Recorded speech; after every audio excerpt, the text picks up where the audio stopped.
बजाओ बजाओ जरा झूम के बजाओ। लाउड स्पीकर 90 एफएम के स्टूडियो में आज हमने आमंत्रित किया है जिला कृषि अधिकारी देवेंद्र प्रताप सिंह जी को।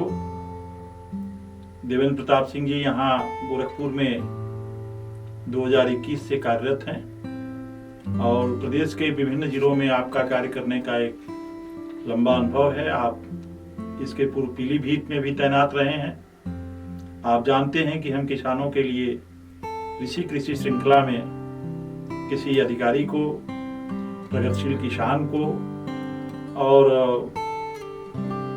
विभिन्न विधाओं के एक्सपर्ट को बुलाते रहते हैं। तो आज हमने जिला कृषि अधिकारी को आमंत्रित किया है। आपके मन में बहुत सारे सवाल रहते हैं कि कृषि विभाग हम लोगों के लिए, किसानों के लिए क्या योजनाएं चला रहा है और कृषि विभाग और नए किसानों के हित के लिए कौन कौन से काम कर रहा है, क्या क्या नई सुविधाएं दी जा रही हैं। आपके मन में बहुत सारे सवाल हैं। तो आज सर उन्हीं सवालों के ऊपर हमारी बातचीत जिला कृषि अधिकारी देवेंद्र प्रताप सिंह जी से होगी। तो लाउड स्पीकर 90 एफएम के स्टूडियो में हम जिला कृषि अधिकारी देवेंद्र प्रताप सिंह जी का हार्दिक अभिनंदन करते हैं। नमस्कार। तो आप तो यहाँ 2021 से काम कर रहे हैं जी। तो गोरखपुर में जो किसानों के लिए सरकार के स्तर से कौन कौन सी योजनाएं चलाई जा रही हैं? मैं जनपद के किसान भाइयों को बताना चाहूँगा कि कृषि विभाग की तरफ से बहुत सी योजनाएं हैं जो संचालित होती हैं। मुख्य रूप से मैं देखूं, कुछ योजनाओं में हम लोग सीधे इन्वॉल्व होते हैं, कुछ योजनाओं में हमारे अन्य साथी अधिकारी हैं वो जुड़े होते हैं। तो मैं स्वयं और बताना चाहूँगा जो मुख्य हमारे कृषि विभाग की जो योजनाएं हैं, इससे शुरुआत हम करते हैं सर्वप्रथम में बीज से। क्योंकि हमारे कृषि विभाग में डॉक्टर साहब मैं बताना चाहूँगा कि हमारे हर ब्लॉक स्तर पर एक एक राजकीय कृषि बीज भंडार होते हैं। उन भंडारों पर समय समय पर खरीफ सीजन में खरीफ की फसलों के बीज जाते हैं। रबी की बात करें तो रबी में गेहूं हुआ, चना हुआ, मटर हुआ, मसूर हुआ, अलसी हुआ, सरसों हुआ, इस तरह के बीज आते हैं। किसान भाइयों को मैं ये भी बताना चाहूँगा कि इस साल से जो है खरीफ से हमारी व्यवस्था जो है बीज वितरण की परिवर्तित हुई है। पहले हम लोग किसान भाइयों से डॉक्टर साहब पूरा पैसा लेते थे। जैसे 1 किलो अगर किसी बीज का दाम 100 रुपया हुआ तो 100 रुपया हम लोग लेते थे। उसके बाद जो हमारी सब्सिडी की धनराशि होती थी, किसान भाइयों को डीबीटी के माध्यम से उसके खाते में ट्रांसफर कराते थे। लेकिन अब ये व्यवस्था बदल गई है। अब हमारे किसान भाइयों की सुविधा को देखते हुए, आवश्यकता को देखते हुए अब सोर्स की जो हमारी सब्सिडी है एट ए सोर्स मिल जाती है।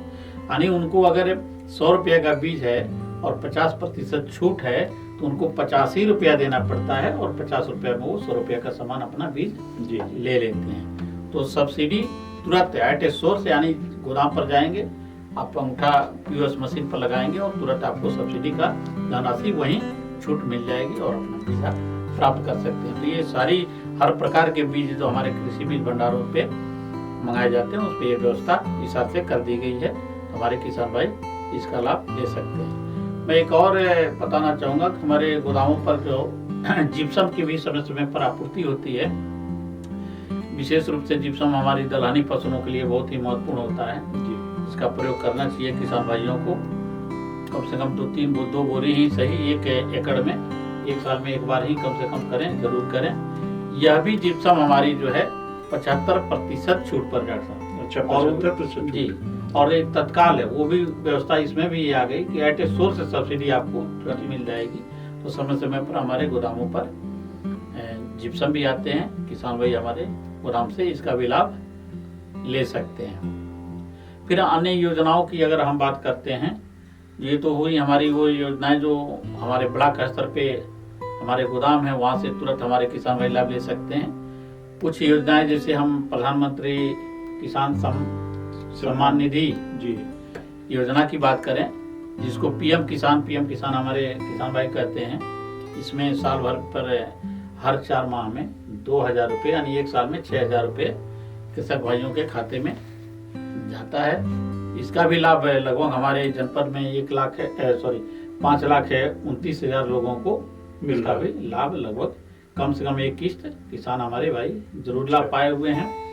ये किसान भाइयों को इसकी पात्रता के विषय में बताना चाहूँगा कि ये तो लगभग चल रही है। कुछ हमारे किसान भाई किसी कारणवश पैसा नहीं पा रहे हैं तो उसमें सुधार की प्रक्रिया अनवरत चलती रहती है, चूँकि पोर्टल पर है और इस सब कुछ ऑनलाइन है। इसमें हमारे किसान भाई अपना समस्या का भी धीरे धीरे समाधान हम लोग करते जा रहे हैं। तो इस समय जनपद में 5 लाख से अधिक हमारे किसान भाई लाभ उठा रहे हैं। इसमें एक चीज जरूर ध्यान रखना चाहिए, किसान भाइयों से मैं अपील करना चाहूँगा कि वो किसान भाई हमारे पात्र हैं जिनकी जमीन बाई रजिस्ट्री अगर खरीद रहे हैं तो वो पात्रता नहीं मानी जाती है। वर्तमान में पैतृक जो जमीनें हैं उसी पर उनको मान्यता मिलती है। और 2019 से पहले जब ये योजना हमारी संचालित होती है उससे पहले जो किसान भाई रजिस्टर्ड थे कृषि विभाग में, जिनकी जो खेती थी उसी आधार पर ही मिलता है। अच्छा। उसके बाद अगर रजिस्ट्री फरवरी 19 से बाद रजिस्ट्री कराए हैं तो उनकी पात्रता नहीं मानी जाती है। अगर कोई किसान भाई पहले से आच्छादित था, उनके पिताजी की मृत्यु हो जाती है, उसके बाद जो हमारे जो बच्चे होंगे उनके वो सभी पात्र होंगे। ये व्यवस्था दी गई है। मतलब अगर जो मान लीजिए कोई 2010 में कोई किसी गांव में जाके बसा, रजिस्ट्री से उसने जमीन ली, तो वो पात्र होगा। वो होगा 2019 फरवरी 2019 के बाद से अच्छा अच्छा वो पात्र नहीं होंगे। जैसे कोई 2024 में जमीन खरीद लिया, हमारे पास जैसे जमीन नहीं हमारे नाम, हमने खरीद ली, वो पात्रता नहीं मानी जाएगी। हाँ, अगर पिताजी की जमीन वरासत हुई वो जमीन की पात्रता मानी जाएगी। अच्छा। एक मूल्य एक यही थोड़ा सा अंतर है, बाकी सभी हमारे किसान भाई पात्र हैं, चाहे उनके पास खेती 5 हेक्टेयर हो या उससे ज्यादा भी हो, वो कोई फर्क नहीं पड़ता। किसान भाइयों को बस इनकम टैक्स के दायरे में ना आते हों, ये ध्यान रखा गया है। बाकी अच्छा, ये किसान पोर्टल जो शुरू हुआ, कृषि पोर्टल जी हुआ, तो कृषि पोर्टल का लाभ किसान उठा रहे हैं जी, क्योंकि कृषि विभाग में ये इस पोर्टल के बारे में थोड़ा सा बताएं। किसान पारदर्शी योजना के अंतर्गत सभी किसान भाइयों का रजिस्ट्रेशन होता है। अच्छा। और कृषि विभाग में कोई भी लाभ लेने के लिए आप आएंगे तो सबसे पहले कृषि विभाग में रजिस्ट्रेशन होना चाहिए। तो वो रजिस्ट्रेशन कैसे किसान कराएं? वो यूपी हमारे कृषि विभाग की जो वेबसाइट है जी, उस पर जाकर के पारदर्शी योजना के तहत वो रजिस्ट्रेशन करा सकते हैं और उसे कृषि विभाग का कोई भी योजना का लाभ ले सकते हैं। इसके लिए हमारे जो फील्ड के कर्मचारी हैं आपको हर जगह मदद करेंगे। गोदाम स्तर पर भी हमारे कर्मचारी हैं, ब्लॉक स्तर पर अगर जाते हैं तो हमारे एडीओ एजी हैं, हर विकास खंडों में तैनात हैं। हमारे न्याय पंचायतों में तकनीकी सहायक हैं ग्रुप सी के, वो भी इसमें आपकी मदद करेंगे। हर स्तर पे कृषि विभाग के कर्मचारी हैं। इसमें अगर कहीं समस्या आती है आप उनसे मदद ले सकते हैं। कोई उसमें शुल्क वगैरह नहीं है? नहीं, कोई शुल्क नहीं है। आपको ऑनलाइन कराने में आप अपने मोबाइल से कर सकते हैं। अच्छा। हाँ, नहीं अगर आप कर पाते तब आप जन सेवा केंद्र पर जाइए, वहाँ से मिनिमम शुल्क पर वो कर देते हैं। अच्छा, मान लीजिए कोई किसान अगर जो आपसे संपर्क करना चाहता है, कोई समस्या उसको आ रही है, खेती के बारे में कोई राय लेना चाहता है जी, तो कोई ऐसा नंबर है क्या आप लोगों का जिस पर वो कॉल कर सके? हाँ डॉक्टर साहब, नंबर तो है, लेकिन सीयूजी नंबर जनरली हम लोग बदलते रहे हैं। तो मैं अपना नंबर बता देना चाहूँगा कि अगर किसान भाई जब तक मैं हूँ यहाँ पे तब तक हमारे पर्सनल नंबर पे भी फ़ोन कर सकते हैं और लगभग सभी कर्मचारियों के पास भी मेरा नंबर है, उनसे आप ले सकते हैं। मैं बताना भी चाहूँगा कि जो मेरा मोबाइल नंबर है वो 9919001060। फिर से मैं रिपीट करना चाहूँगा 9919001060। तो किसान भाई इस बात को नोट कर लें कि जिला कृषि अधिकारी ने आपको अपना नंबर दिया है। कभी कोई ऐसी समस्या आपको आती है तो आप इस नंबर पे आपसे संपर्क कर सकते हैं। दूसरा ये कह रहे थे कि ये सोलर बुकिंग योजना जी, सोलर के लिए भी कोई योजना है क्या उसमें? ये पीएम कुसुम योजना उसका नाम दिया गया है जी। सोलर सिंचाई पंप की ये बेसिकली योजना है जी, मुख्य रूप से पीएम कुसुम योजना। इस योजना का भी लाभ हमारे किसान भाई ले सकते हैं। जनपद में लगभग इस साल 176 लक्ष्य था और लगभग हम लोग टारगेट को पूरा करने की स्थिति में भी हैं। लेकिन ये जरूर कहना चाहूँगा कि किसान भाई जब भी चाहें इस योजना का लाभ ले सकते हैं। क्योंकि इसमें लक्ष्य बहुत ठीक ठाक है और उतने लाभार्थी भी हम लोगों को नहीं मिल पाते हैं समय से। तो आप कभी भी आकर के इसका लाभ ले सकते हैं। इसके विषय में मैं बताना चाहूँगा, हमारा जो कृषि विभाग का जो पोर्टल है agriculture.up.gov.in पर जा सकते हैं, अथवा यूपी एग्रीकल्चर सीधे चले जाइए, इसके माध्यम से भी जाएंगे। कृषि विभाग का वेबसाइट है, आपको स्क्रीन दिखाई देगी, उसमें आप देखेंगे तो ब्लिंक करता हुआ दिखाई देगा कि पीएम कुसुम योजना का लाभ के लिए यहाँ क्लिक करें। तो फिर वहां आप क्लिक करें, जब वहां जाएंगे तो फिर आपको हाउस पावर वगैरह दिखाई देंगे, कितने हाउस पावर का आप सोलर सिंचाई पंप लेना चाहते हैं उसको आप क्लिक करें। बाकी आपके डॉक्यूमेंट्स वगैरह जो मांगते हैं, खतौनी वगैरह सब अपलोड करेंगे। वैसे कृषि विभाग में आपका रजिस्ट्रेशन है तो कोई जरूरत इसकी नहीं पड़ती है। आपका रजिस्ट्रेशन नंबर आपको मालूम होना चाहिए। ओटीपी मोबाइल पर जाता है, ओटीपी अपना दर्ज करेंगे। अगर लक्ष्य अभी उपलब्ध है तो आपको फिर जनरेट होगा चालान, जिसको बोलते हैं चालान, जो जनरेट होगा ऑनलाइन भी आप पे कर सकते हैं, चाहे तो आप बैंक में जमा कर सकते हैं। वो सब व्यवस्था दी गई है, तो पोर्टल से आप चालान को जनरेट कर सकते हैं, अपना शुल्क जो है जमा कर देंगे। इसमें कुछ सब्सिडी भी है क्या? सब्सिडी मैं बताना चाहूंगा डॉक्टर साहब, इसमें 60% सब्सिडी है। केंद्र सरकार और राज्य सरकार मिला करके 60% सब्सिडी है। इसका आप लोग लाभ ले सकते हैं कभी भी। और ये अभी मैं कहना चाहूंगा कि सोलर पैनल की अगर सुरक्षा बढ़िया से है तो ये 20-25 साल तक चलते हैं। 20 बढ़िया जी। इसके पास आपके पास बोरिंग एक होना चाहिए, जिनके पास बोरिंग होगी वही पात्रता रखते हैं हमारे किसान भाई, क्योंकि बाद में वेरिफिकेशन होता है। इसमें कंपनियां हैं प्राइवेट की, पैनल में पड़ी हुई हैं, उन कंपनियों को हर जिले में जिला आवंटन है। इस जिले की जो कंपनी होगी वो आपसे फिर रजिस्ट्रेशन होने के बाद वो संपर्क करती हैं। इसमें जो धनराशि देना है ये भी एक बढ़िया है, ये सब आपको कृषि विभाग के नाम से देना है। डिमांड ड्राफ्ट वगैरह चाहे जो भी है, इसमें कहीं हेरा फेरी का भी कोई डर नहीं है। मैं कहना चाहूँगा नगर किसी को नहीं देना है। कोई ये फोन करता है कि हमको ये दे दीजिए, इतना धनराशि तो हो जाएगा, तो इसके चक्कर में मैं जरूर कहना चाहूँगा कि किसान भाई न पड़े।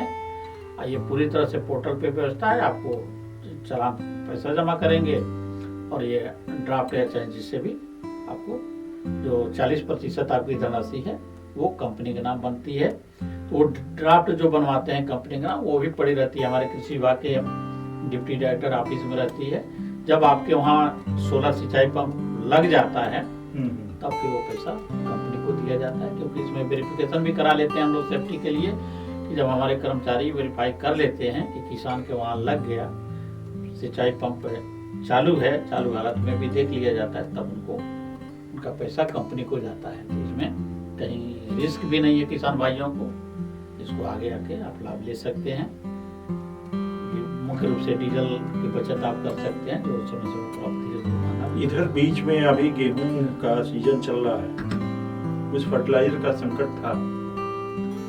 मैं किसान भाइयों से बताना चाहूंगा कि फर्टिलाइजर का संकट, थोड़ी सी डीएपी की बात कही गई थी जी, लेकिन देखें तो फास्फेटिक फर्टिलाइजर की कमी नहीं थी। सिंगल सुपर फास्फेट में भी फास्फोरस होता है, एनपीके में भी होता है, ये खाद अवेलेबल थे जनपद में। लेकिन हमारे किसान भाइयों को थोड़ा सा धारणा ये रहती है कि हमको डीएपी ही डालना है। और डीएपी का मैं ये भी बताना चाहूंगा कि लगभग 80% डीएपी इंपोर्ट होती है डॉक्टर साहब जी।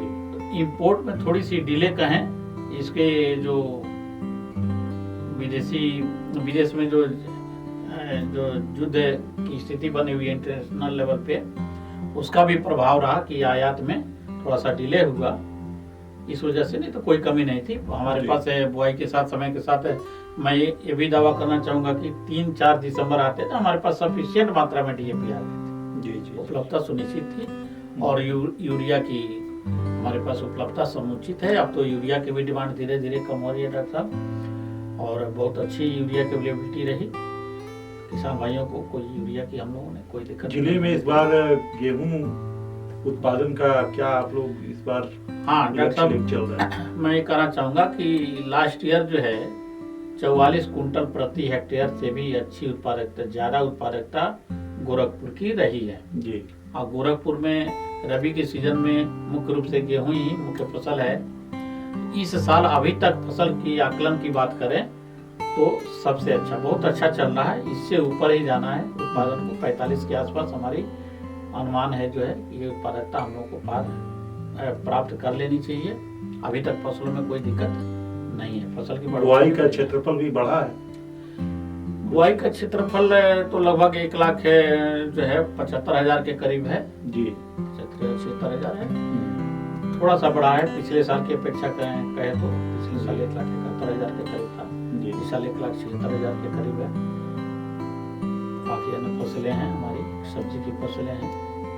एरिया तो बहुत ज्यादा नहीं, लेकिन उत्पादन पे जो आएंगे तो बढ़िया। सब्जी उत्पादन में भी कुछ खास योजना है सरकार की कि जो किसान मैं सब्जी के लिए तो मैं नहीं ज्यादा बता पाऊंगा डॉक्टर साहब, क्योंकि ये मुख्य रूप से उद्यानिक फसलें हैं जी जी और इसके विषय में जिला उद्यान अधिकारी मुझे बता सकते हैं। जी क्योंकि सब्जी के भी खेती के लिए भी समय समय पर गवर्नमेंट जो है बीज वगैरह सुविधा दी है। जी उद्यान विभाग से संपर्क करके इसका लाभ जी। हमारे किसान भाई ले सकते हैं। और उद्यान विभाग में बताना चाहूंगा विंध्यवासिनी पार्क जो है हाँ वो तो हमारा मधुपुर चौराहे के पास वहीं पे है जी। वहाँ से भी किसान भाई संपर्क करके लाभ ले सकते अच्छा, एक सबसे बड़ा जो बताते हैं कि मिट्टी मृदा परीक्षण हैं। जी, वो भी आपके की विभाग कृषि से विभाग से कराया जाता है।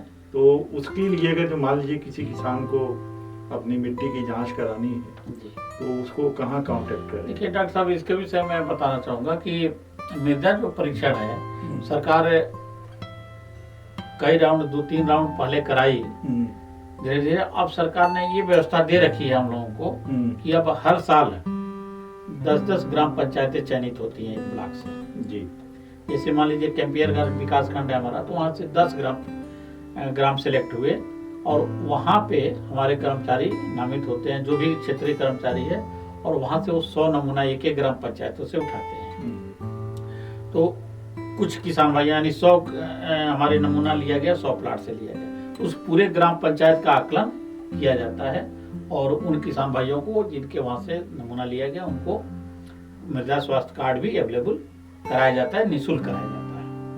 ये प्रक्रिया आज भी जारी है, लेकिन इसमें थोड़ा सा बंदिश ये कर दी गई कि एक साल में हम 10 गांव सेलेक्ट कर पाते हैं एक विकास खंड में, फिर अगली साल उनको 10 गांव सेलेक्ट करते हैं। तो अब इस तरह से रोटेशन वाइज हम लोग चल रहे हैं। फिर भी अगर किसी किसान भाई को हमें कहीं जरूरत समझता है तो मृदा परीक्षण हमारे मृदा परीक्षण केंद्र से करा सकता है। इसमें कभी कभी जो एक मिनिमम शुल्क की बात आती है वो आप देकर भी करा सकते हैं, नहीं तो आप कृषि विज्ञान केंद्र में भी ये व्यवस्था हो गई है। डॉक्टर साहब मैं बताना चाहूँगा, हमारे जो कृषि विज्ञान केंद्र बेलीपाल है वहाँ भी ये व्यवस्था है कि आप मृदा परीक्षण करा सकते हैं। अच्छा, अभी तक जो हम लोग एक आपसे मत्स्य पालन भी जुड़ा हुआ है। जी जी मत्स्य पालन भी कृषि के जी जुड़ा है, लेकिन उसके लिए अलग विभाग है डॉक्टर अलग साहब। है। हाँ, जिला मत्स्य अधिकारी हैं उनको। और तालाबों वगैरह के लिए भी कुछ अनुदान आते हैं? हाँ डॉक्टर साहब, मैं बताना चाहूंगा कि मत्स्य विभाग में भी तालाब है, लेकिन कृषि विभाग में भी एक तालाब हाँ, है। कृषि विभाग बात कही जाती है, इसको जो कृषि विभाग से जो तालाब खुदवाने की व्यवस्था है उसको खेत तालाब योजना बोलते हैं। ये मुख्य रूप से हमारी भूमि संरक्षण की इकाई के द्वारा संचालित की जाती है, जिसका कार्यालय विकास भवन में ही है। मेरा भी कार्यालय विकास भवन में है, बगल में भूमि संरक्षण का भी है। अगर हमारे किसान भाई अपने खेत में तालाब खुदवाना चाहते हैं, उसके लिए ये व्यवस्था दी गई है खेत तालाब योजना, यानी आप अपने खेत में तालाब खुदवा सकते हैं। उसके लिए भी वही व्यवस्था है, ऑनलाइन पोर्टल पे आप अपने घर से ही अपने मोबाइल से अथवा जन सेवा केंद्र से कृषि विभाग के पोर्टल पे जाएंगे। जैसे आप पीएम कुसुम की बात की है, उसी तरीके से वहाँ भी खेत तालाब योजना आपको दिखेगी स्क्रीन पर, उसको क्लिक करेंगे, फिर ये आपका खेत तालाब की योजना का लाभ लेना चाहते हैं, फिर आप वहाँ ओके करेंगे, फिर आपके वहाँ इसकी एक व्यवस्था की गई, जब ऑनलाइन आप अप्लाई कर देते हैं डॉक्टर साहब, फिर ये हमारे वहाँ रजिस्ट्रेशन में दिखने लगता है कि हमारे किसान भाई ने रजिस्ट्रेशन कर दिया। फिर कृषि विभाग का जो हमारा भूमि संरक्षण विभाग है, वहाँ पे जो तकनीकी सहायक हैं ग्रुप 3 के, फिर उनके सत्यापन वेरिफिकेशन के लिए उनके प्लाट का विजिट करते हैं और सब कुछ ठीक है, जमीन है उसमें, तब फिर आगे की प्रक्रिया शुरू होती है चालान जमा करना। वहाँ भी 1000 रुपये का चालान जमा होता है, वो भी ऑनलाइन ही जनरेट होता है जी जी। और फिर वो चालान जमा करते हैं। वो ऑनलाइन भी जमा कर सकते हैं, बैंक में जमा कर सकते हैं। जब जमा कर देते हैं फिर वो तालाब के लिए इंटाइटल हो जाते हैं, और भी डॉक्यूमेंट्स अपनी खतौनी जिस खेत में अपना तालाब खुदवाना चाह रहे हैं तो उसकी लगती है। ये सब प्रक्रियाएं हमारे कृषि विभाग के कर्मचारी करा देते हैं। बस केवल आपको एक बार रजिस्ट्रेशन कराना है। उसके बाद आपकी सूचनाएं हमारे वहाँ आ जाती हैं, हम लोग तुरंत कॉन्टेक्ट करके उनके वहाँ खेत की आप लोग विकास खंडवार। इसमें एक चीज और मैं बताना चाहूँगा, जो हमारे वहाँ जो जनपद में तालाब है जी उसका जो है साइज है निर्धारित है। तो जो गवर्नमेंट की जो गोरखपुर के लिए लघु तालाब मिले हुए हैं, इसका 22 मीटर लंबा, 20 मीटर चौड़ा और 3 मीटर गहरा, 22 गुणे 20 गुणे 3 की साइज में तालाब बनता है। लेकिन हमारे किसान भाई अगर थोड़ा बड़ा भी इसे करना चाहते हैं तो बड़ा कर सकते हैं, लेकिन जो लाभ की जो धनराशि है सब्सिडी की वो फिक्स है, वो 52,500 ही मिलेंगे। अच्छा, सब्सिडी जी, इसमें पूरा खेत तालाब में एक प्रोजेक्ट में 1,05,000 रुपया का व्यय माना गया है। उसमें 52,500 रुपया हमारे किसान भाइयों को डीबीटी के माध्यम से उनके सीधे खाते में अनुदान की धनराशि ट्रांसफर की जाती है। 2 बार में यह धनराशि दी जाती है। पहले 39,125 रुपया एक बार में देते हैं जब वो तालाब खुदवा लेते हैं, फिर बाकी नाली बनाना होता है, नाली जब बन जाता है तो फिर हम 13,125 रुपया जो बचा हुआ धनराशि है वो भी हम लोग ट्रांसफर उनके खाते में कर देते हैं। ये हमारी खेत तालाब हुई। इसके साथ एक चीज और है, मैं इस साल से जो परिवर्तन हुआ है डॉक्टर साहब, मैं बताना चाहूंगा कि खेत तालाब के साथ साथ उसमें ये कहा गया है गवर्नमेंट की तरफ से कि आप एक स्प्रिंकलर सेट भी लगवाएंगे। स्प्रिंकलर सेट की भी लगभग जो पर एकड़ की कास्ट लगभग पड़ती है वो 6,500 के आसपास पड़ती है। वो स्प्रिंकलर सेट की जो कंपनियां हैं उद्यान विभाग में उनको देना पड़ता है। तो किसान भाई जो भी ये लाभ लेते हैं तो उनको पेमेंट हम लोग तभी अब दे पा रहे हैं कि वो स्प्रिंकलर सेट का लाभ लें। तो तुरंत हम लोग उद्यान विभाग से उनका रजिस्ट्रेशन और आईडी जनरेट करवाते हैं। जनरेट करवाने के बाद हम लोग इसका पेमेंट हम स्प्रिंकलर सेट पर भी अनुदान है। स्प्रिंकलर पे भी 90% तक अनुदान है, 80 से 90% तक अनुदान है। तो उसमें स्प्रिंकलर सेट के पाइप वगैरह सब मिल जाते हैं किसान भाइयों को। देखिए ये भी बहुत बड़ा फायदा है। फिर एक तीसरी बात और कही गई है इस साल से कि उन किसान भाइयों को हम लोग पंपिंग सेट भी देंगे, पंपिंग सेट भी देंगे जो अधिकतम सब्सिडी उस पर 15,000 रुपये होगी। 15,000 ये कृषि विभाग देगा। तो 15,000 रुपये आपको पंपिंग सेट अगर आप खरीदते हैं 30,000 रुपये का तो 15,000 रुपये का सब्सिडी यहाँ से भी आप लाभ पालेंगे। अगर 35,000 का भी पंपिंग सेट खरीदते हैं तो भी हमारी सब्सिडी की लिमिट 15,000 फिक्स है, इससे अधिक हम नहीं दे पाते हैं जी।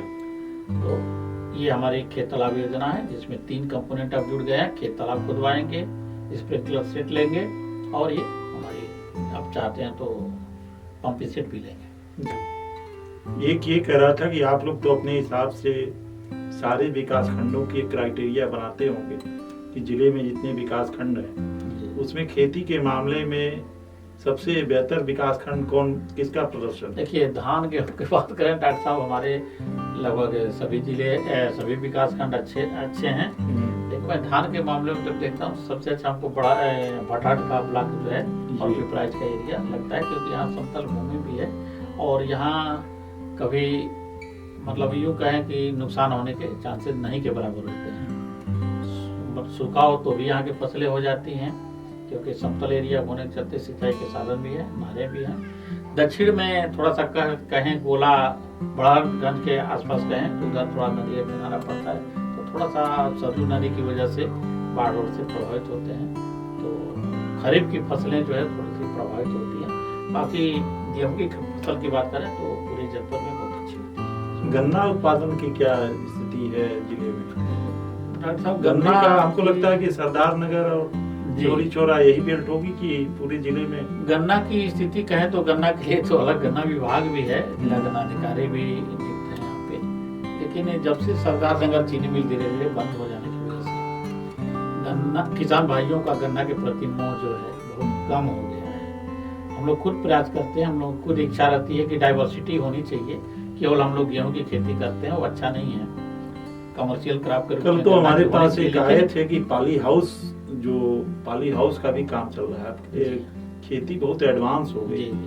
तो हमारे पास एक व्यक्ति कल आए थे तो वो बता रहे थे कि कुछ किसान जैसे ये बढ़िया चौक में वो पाली हाउस का काम कर रहे हैं जी, और कुछ भटहट में भी एक आध उन्होंने बताया। कई लोग धीरे धीरे जो है कर रहे हैं। ये भी बहुत बढ़िया है। बेसिकली इसमें साग सब्जी की खेती करिए, कंट्रोल वातावरण में इसमें खेती करते हैं तो थोड़ा सा कीड़ों मकोड़ों से हमको राहत मिलती है, बीमारियों से राहत मिलती है। इस हिसाब से पाली हाउस बहुत बढ़िया है। और इसके लिए भी हमारे किसान भाई अगर इच्छुक हैं तो जिला उद्यान अधिकारी कार्यालय से संपर्क कर सकते हैं। वहाँ भी इस पर भी सब्सिडी है और उसका लाभ ले सकते हैं। किसानों के लिए आप क्या संदेश देना चाहेंगे? मैं किसान भाइयों से मैं इतना ही कहूँगा कि समस्याएं तो अनंत हैं डॉक्टर साहब, क्योंकि उसी में हम लोगों को संघर्ष करते हुए अपने जो सीमित संसाधन है उसको समय से अगर उपयोग करें तो खेती हमारी बढ़िया होगी। समय का जरूर ध्यान रखें किसान भाई, क्योंकि अगर बुआई का समय हो गया है तो बुआई करें। अगर लेट लती बुआई करेंगे तो उत्पादन प्रभावित हो जाता है। तो खेती में समय का जरूर ध्यान रखें। एक चीज और मैं कहना चाहूंगा कि मेड़ जरूर बनाएं खेत में, मेड़ जरूर बनाएं ताकि बरसात में पानी हो तो खेत में कुछ पानी रुके, या सिंचाई भी हम करते हैं तो पानी आपके खेत में रुके, समतल भूमि हो। इसका जरूर प्रयास करें किसान भाई, तो फसल बढ़िया होगी, कोई दिक्कत नहीं, सब चीज अच्छा रहेगा। जी जी। तो आज ये हमारे साथ थे जिला कृषि अधिकारी देवेंद्र प्रताप सिंह जी, और आपने इनको बहुत सारे कृषि के जो विभिन्न आयाम हैं उस पर आपने जानकारी दी। मुझे लगता है कि आज का ये जानकारी किसानों के लिए बहुत लाभप्रद होगी। आप जिस तरह से जो भी जानकारी आपने दी है, किसान पोर्टल की भी आपने जानकारी दी, और भी जो नई योजनाएं हैं उसमें किसान कैसे लाभ प्राप्त कर सकते हैं, और अगर जो आपको कोई व्यक्तिगत खेती के बारे में कोई कठिनाई आ रही है तो आप जिला कृषि अधिकारी के नंबर पर भी संपर्क कर सकते हैं। तो अगले हफ्ते हम किसी और शख्सियत को लेकर आएंगे। आज हमारे बीच जिला कृषि अधिकारी आए और इन्होंने किसान भाइयों के लिए जो समय निकाला, तो इसके लिए हम लाउड स्पीकर 90 FM के दर्शकों और श्रोताओं की ओर से उनके आभारी हैं। बहुत बहुत धन्यवाद। बहुत बहुत साथ।